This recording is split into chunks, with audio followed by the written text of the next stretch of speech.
stepping into a life of luxury, inheriting millions, only to find yourself the prime suspect in your parents' murder. Oh, wow. That's the reality Miriam de Lazier faced after the murders of her parents, Yeah. the Marqueses of Arquo, Right. back in 1980 in their Madrid summer home. In Spain. Today, we're diving deep into this real-life thriller, a case that captivated Spain and is still shrouded in mystery decades later. It really is. What's so fascinating about the Arquo murders is how every detail, from the crime scene to the twists and turns of the investigation, it just keeps you guessing. It's like this labyrinth of clues and contradictions where every path leads to more questions than answers. Yeah, it's like something out of a movie, but this was all too real.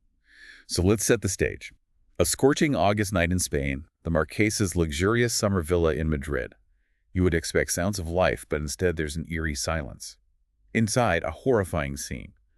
The Marqueses, Maria Lourdes Urquijo and Manuel de la Sierra Torres, brutally murdered in their bedroom. And it's not just the brutality of the crime that's unsettling. It's the strange details that emerge right from the start. The killer entered through the indoor pool, deactivated the alarm system with no forced entry. They seemed to know the layout of the house, almost as if they were a guest, someone the family trusted. It's chilling. And then, to make it even stranger, someone washed the bodies before the police arrived. Right. That's not normal for a cold-blooded killer, is it? It's like they were trying to, I don't know, stage the scene or protect the victims in some way. Well, that is one of the biggest mysteries of the case. And it throws off the investigation, of course, obscuring vital evidence. But it raises these questions about the killer's mind, their relationship with the victims. Was it remorse or a calculated move to mislead the investigation? And then there's that curious case of the silent dog. The Marqueses had this famously loud poodle Oh, yeah. named Bully. He barked at anything and everything, but on the night of the murders, not a peep. Right. Almost like he knew the killer, or at least wasn't threatened by them. Yeah, that detail really captured the public's imagination. It fueled this whole idea that the killer wasn't some random burglar, stumbled upon the house. Had to be someone Bully recognized, someone he was comfortable with. So if it wasn't random, who were the prime suspects? Naturally, investigators looked at the children, Miriam and Juan. After all, they stood to inherit a fortune. Right, the immediate assumption, follow the money. But both children had alibis, at least initially. Miriam was with her lover, an American named Richard, who the press quickly dubbed, of course, Dick the American. Of course. And Juan was supposedly in London pursuing his master's degree in finance. But even with alibis, that shadow of suspicion lingered. But first, to understand the context of this case, Spain in 1980 was emerging from decades of dictatorship under Franco. Freedom of the press was this new thing. In this case, with all the intrigue and high society drama, it became a media sensation. Yeah, it was a breeding ground for speculation. You had newspapers and magazines publishing every detail, every rumor. People were hungry for information, wanting to dissect the clues. Some pointed fingers at ETA terrorists, others at hired assassins. Everyone had a theory. It was a whirlwind. And for almost a year, the investigation went nowhere. Then, a breakthrough. A child playing by a reservoir finds a pistol. Ballistics testing confirmed it's a match for the murders. And this discovery shifts the focus to a new suspect, Rafi de Escobedo, the Marqueses' estranged son-in-law. This is where the story gets personal, Rafi wasn't what you'd call a catch, I guess. He was charming, sure, but also a playboy, law school dropout from a once wealthy family, The Marqueses weren't thrilled with their daughter Miriam's choice of husband. Not the picture of domestic bliss. Tell us about Rafi and Miriam's relationship. Was there real love there, or was it more of a rebellion? Their marriage was turbulent, lots of conflict. The Marqueses opposed the union, which, only made it worse. They argued constantly, money was an issue. And Rafi, well, he grew to resent his in-laws, their interference and what he saw as disdain for him. The marriage fell apart, and Miriam started pursuing an annulment. Sounds like a powder keg. But did Rafi really have a motive to murder his in-laws? Especially since the prenup meant he wouldn't inherit anything. Right, well, that's where the idea of revenge comes into play. Rafi, he didn't hide his dislike for his father-in-law. He felt belittled, blamed him for his failed marriage. Miriam even recalled a chilling thing he said during an argument. He threatened her, saying, "I have a plan prepared and I'm going to kill your family." Oh, wow. A chilling premonition. So what happened next? Did the police confront Rafi? They did, and things escalated quickly. They arrested Rafi, and under pressure, he confessed to the murders, but then immediately recanted, claiming he was at the scene but didn't actually pull the trigger, insisted he was forced into confessing, which is a claim that would haunt the investigation for years to come. Confession and then a recantation. It's like a courtroom drama. I imagine this just added to the media frenzy. Absolutely, it became a spectacle. And to make it even crazier, key pieces of evidence started vanishing. The bullet casings, the weapon itself, even Rafi's written confession, all gone. Unbelievable. Okay, now I'm suspicious. Missing evidence. A retracted confession. Was this just incompetence, or was there something more going on, someone trying to protect Rafi? That's the question, isn't it? The missing evidence fueled all these conspiracy theories. Some believe it points to a cover-up, right? To protect someone powerful, maybe connected to the family or involved in something the Marquesas knew about. So even before the trial, we're already in this web of intrigue. What happens next? Does Rafi go to trial? He does, and it's a media circus. The public's captivated, the courtroom's packed. Rafi's lawyer, Jose Maria Stampabron, really pulls out all the stops. He even threatened to resign when a report he'd made was deemed inappropriate by the court. Got a round of applause from the audience, painted himself as this champion fighting a corrupt system. This Stampabron, he sounds like a character. But was it enough? Did the jury believe Rafi was too gentle to commit such a crime? Despite the lack of evidence and the theatrics, Rafi's found guilty. Many believe the verdict was because the judge seemed biased against him. However, the judge, even when giving the guilty verdict, includes a strange phrase in the sentencing. He states that Rafi could have acted alone or in the company of others. Wait, in the company of others. So the judge is acknowledging he might not have acted alone. This opens up a whole new can of worms. Who were these other individuals? Accomplices, masterminds, or just people who helped cover things up? Those four words, in the company of others, threw a new wave of speculation into the mix. It suggested there was more to the story, more secrets waiting to be uncovered. And just as things seem to be settling, a new bombshell hits, this time from a magazine expose. Okay, this is getting good. Spill the beans. Who brings this new twist? Interview magazine publishes an article introducing a new suspect, Mauricio Lopez Roberts. A friend of Rafi's, a socialite. The magazine claims that Mauricio, a skilled marksman, had ordered a silencer for the murder weapon. Another friend, and this one seemingly has the skills to get a silencer. So what happens? Do they go after Mauricio? They do, and here's another twist. Mauricio's arrested, but instead of denying everything, he offers a confession of sorts. He admits he knew about the murders, but says he wasn't involved in the killings. He claims Rafi confessed to him after, implicating another friend, Javier Anastasio, as the one who helped dispose of the evidence. So now a third guy's involved. It sounds like Rafi confessed to a lot of people.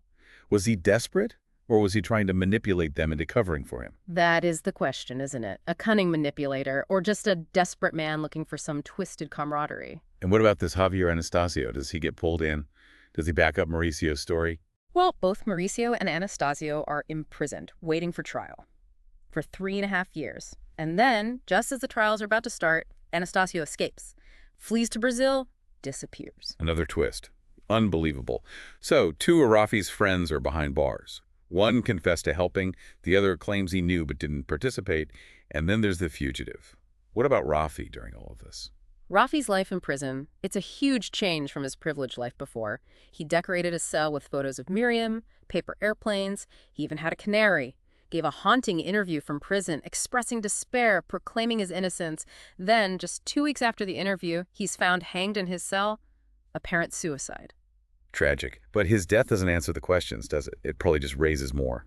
You're absolutely right. Did he orchestrate it all, or was he manipulated? Was it guilt, or was it a way to keep quiet before he revealed too much? We're left trying to decipher his words, his actions, his silence. And what happens to Mauricio after Rafi's death? Does his trial continue? It does. And it's presided over by, get this, the son of the judge who convicted Rafi. Wow, this is unbelievable. During the trial, Mauricio downplays what he knew, claims he was just helping a friend, tries to distance himself, painting himself as a pawn in Rafi's game. Does the court buy it? He ends up getting 10 years for being an accessory.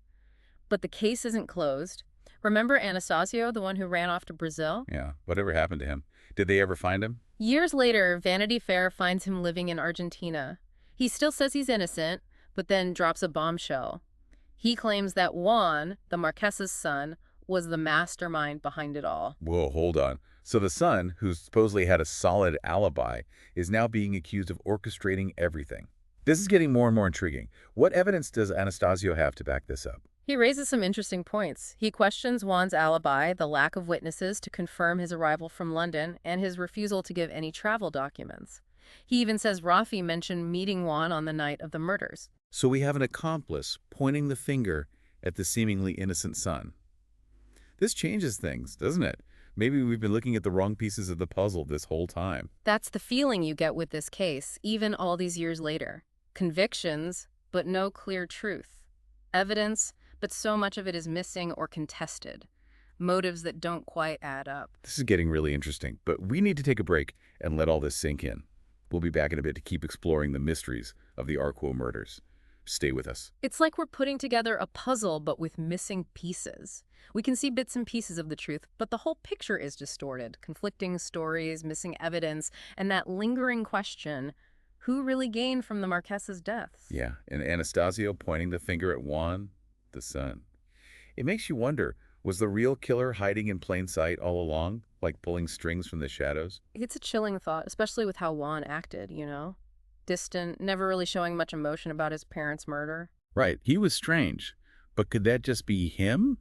Maybe he was just grieving in his own way, or was he hiding something? That's the big question, isn't it? Grieving son or a master manipulator? And we still have all those unanswered questions from the beginning. Like the silent poodle. Bully didn't bark, which means he must have been comfortable with whoever was there. Right, and that's what's so baffling. Was it someone he knew? Someone who came to the house often? Or was there something else going on? Maybe they drugged the dog. It's just weird, you can't ignore it. And then there's the whole thing with the bodies being washed. Who does that? Some think it was to mess with the investigation, to get rid of any DNA. Others think it was more symbolic, like the killer wanted to control the victims even after death. It's disturbing. It makes you think this wasn't just a random act of violence, that it was planned out. And then the missing evidence. The bullet casings, the gun, even Rafi's confession. How does that just disappear? Seriously, it's hard to believe the investigators could be that incompetent.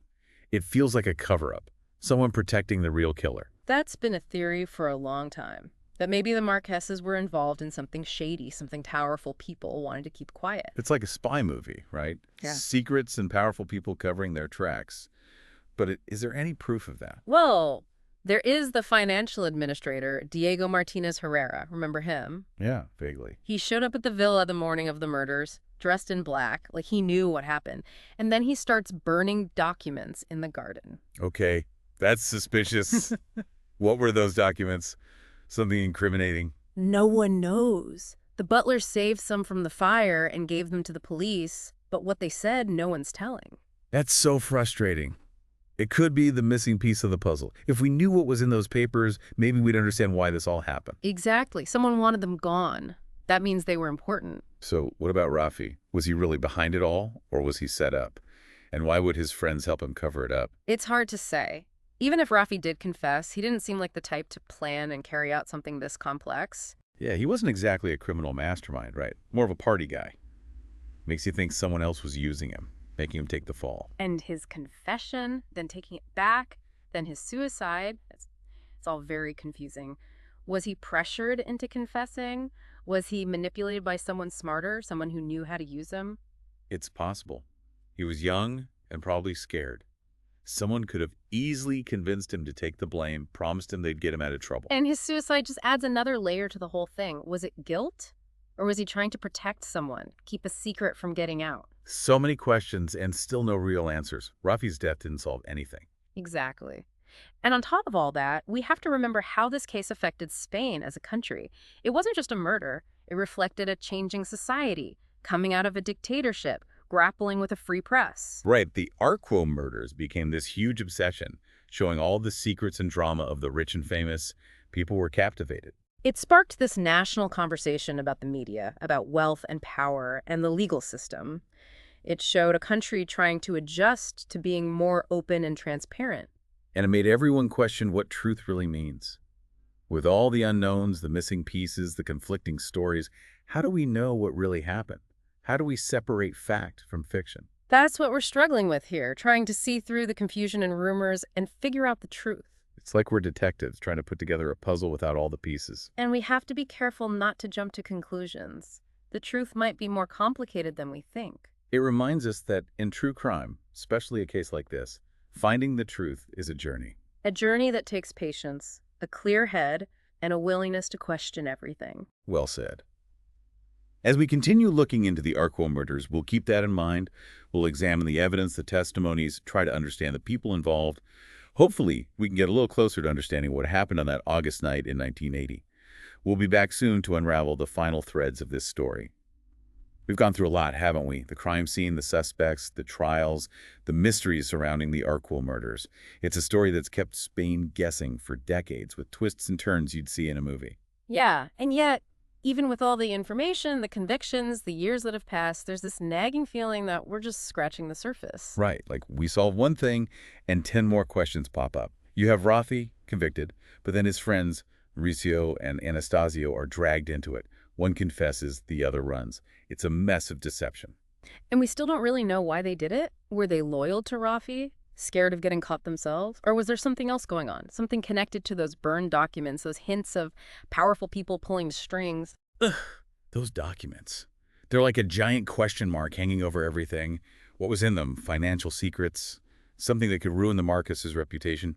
We may never find out. And that's what makes this case so fascinating, I think. Even with convictions, with years of investigation, we still don't have the full story. It's true. So, as we wrap up our deep dive, I'm curious, what do you think, listener? Who do you believe was really behind it all? Was it Rafi, out for revenge? Or was he a pawn for someone like Juan, the son, or maybe even someone we haven't even considered? It's hard to say, isn't it? Each suspect, they've got their own issues, their own secrets. It's like a puzzle with missing pieces, and the ones we have don't quite fit. That's the thing about the Arkwell murders. It's a case that just won't go away. It forces us to think about justice, truth, and just how complicated people can be. It reminds us that things aren't always black and white. There are hidden motives, actions that don't make sense. It makes you question everything. It really does. The Arkwell murders, they show us that sometimes, even with all the evidence in the world, the truth can still be a mystery. Exactly. They force us to realize that we don't always have all the answers, and that's okay. Sometimes the most interesting stories are the ones that leave us with more questions. That's a great way to put it. So to all our listeners, we encourage you to keep digging. Read more about the case, watch the documentaries, come to your own conclusions. And maybe someday, someone will find that missing piece, the clue that finally solves this mystery. Until then, the Arkwell murders will remain a fascinating reminder that truth can be complicated. And sometimes, that's what makes a story so captivating. Thanks for joining us on The Deep Dive.